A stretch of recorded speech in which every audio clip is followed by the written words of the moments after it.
বাড়িতে রং করেছে, বোনের বিয়ে বলে বাড়িতে রঙও হয়েছে। আর আমাদের ঘরে চৌকি ছিল, তো এই প্রথম আমাদের বাড়িতে খাট আসলো। এই 28 বছরে এই প্রথম আমাদের খাট আসলো। আমাদের বিয়ের সময় অবশ্য খাট দিয়েছে, কিন্তু আমার বাড়িতে খাট ছিল না। আর তোষক টোষক ছিল, রিচার জন্য তোষক বানানো হয়েছে, আর বানানো হয়েছে। কালকে রিচার জিনিসপত্রগুলো সব যাবে, তোমাদেরকে দেখিয়ে দেবো যে গেল তখন আর কি। তো ওর জিনিসপত্রগুলো জ্যাঠার দোকানেই রয়েছে, খাট টাটগুলো, আলমারি টালমারি, ড্রেসিং টেবিল সব ওইখানেই রয়েছে। আর তোষকটা শুধু বাড়িতে রয়েছে, কালকে একবার এখানে পাঠিয়ে দেওয়া হবে। আর আমাদের বাড়ির জন্য নতুন এই খাটটা আনা হয়েছে। কেমন হয়েছে ডিজাইনটা? আমার জেঠুর দোকানের, আমার জেঠু বানিয়েছে। আমাদের খাট সেট করছে, আমার বাবাই খাট সেট করে ফেলছে, আর রিচা ধরছে। এবার আমরা লম্বা লম্বা এইভাবে মানে খাটটাকে করলাম পূর্ব আর পশ্চিম দিকে, তাই না? পূব দিকে আর পশ্চিম দিকে, মানে ওই সাইডটা গেল পশ্চিম দিকে, এদিকে পূব দিকে। পশ্চিম দিকে মাথা দিয়ে শুতে হবে, বুঝলি? আর আড়িও শোয়া যাবে। আর চৌকিতে ছিল আমাদের পুরো এই জায়গা থেকে ওই অবধি চৌকি ছিল একদম।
রিচারও বিয়ে, আমার মামার মেয়েরও বিয়ে। এটা আমার মামার মেয়ে, ওরও বিয়ে। ওর বিয়ে হলো জানুয়ারির 24শে জানুয়ারি। তো মাসি, ছোটো মাসি দুজনকে একসঙ্গে আইবুড়ো ভাত দিয়েছে। ওরা দুজনে আইবুড়ো ভাত খেতে গেছিলো। আর মাসি আইবুড়ো ভাত দিয়েছে, দুজনকে দুটো শাড়িও দিয়েছে। রিচা পছন্দ করেই নিয়েছে রিচার শাড়িটা, কারণ রিচা হচ্ছে গিয়ে এরকম একটা লাল বা সাদা শাড়ি চেয়েছিল, যেটা ওর বিয়েতেও আর কি কাজে লেগে যায়। আর মামার মেয়ের জন্য ওই কী শাড়ি বলো ওটাকে, মালবেরি সিল্ক, ওইগুলো নিয়েছে আর কি।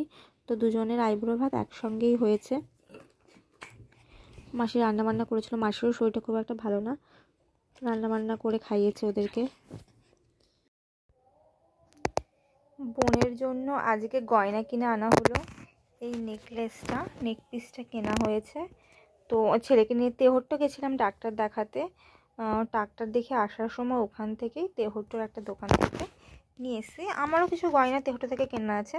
আমার বেশিরভাগ কেনা তো কৃষ্ণনগর থেকে ছিল, আর মানে বিয়ের গয়নাগুলো আর তেহট্ট থেকেও আছে। তো বোনের জন্য ওখান থেকে নিয়ে আসলাম। এটা একটু হালকার মধ্যে নেকলেস, কারণ ওর শ্বশুরবাড়ি থেকে একটা ভারী নেকলেস দেবে, এই জন্য বললাম যে তুই হালকার মধ্যে একটা নিয়ে নে। তো এই নেকলেসটা আনা হয়েছে। ডিজাইনটা কেমন লাগছে বলো? ওর শ্বশুরবাড়ি থেকে একটু বেশি ভারী দেবে বলে আমরা মোটামুটি একটা হালকার মধ্যে নিয়ে নে আর কি। তো এটা হলো ডিজাইনটা।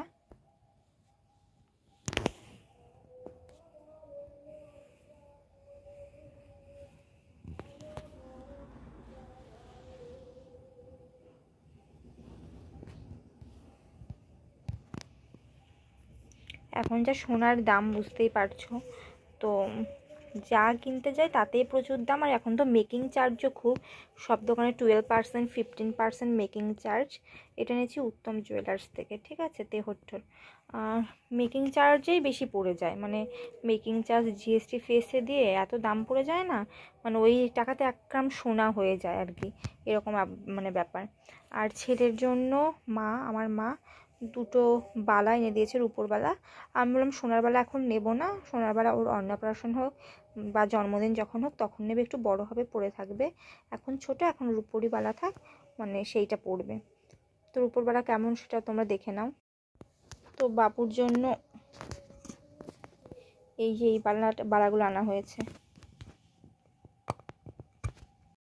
এই দুটো বালা আনলাম বাবুর জন্য রূপোর। বাবার রূপোর এত দাম বেড়ে গেছে আমি তো বুঝতেই পারিনি। এই দুটো মানে রূপোর চুড়ির দাম 1600 টাকা। ভাবা যায়, আমি ভেবেছি মনে হয় 500-600 হবে, মানে রূপোর জিনিস কতদিন কিনে তার নেই ঠিক। তো এটার দামও নাকি 1600 টাকা। আমি তো অবাক, আমি বলছি বাবা এত দাম? বলছে 10 গ্রামের দাম 850 না কত এরকম।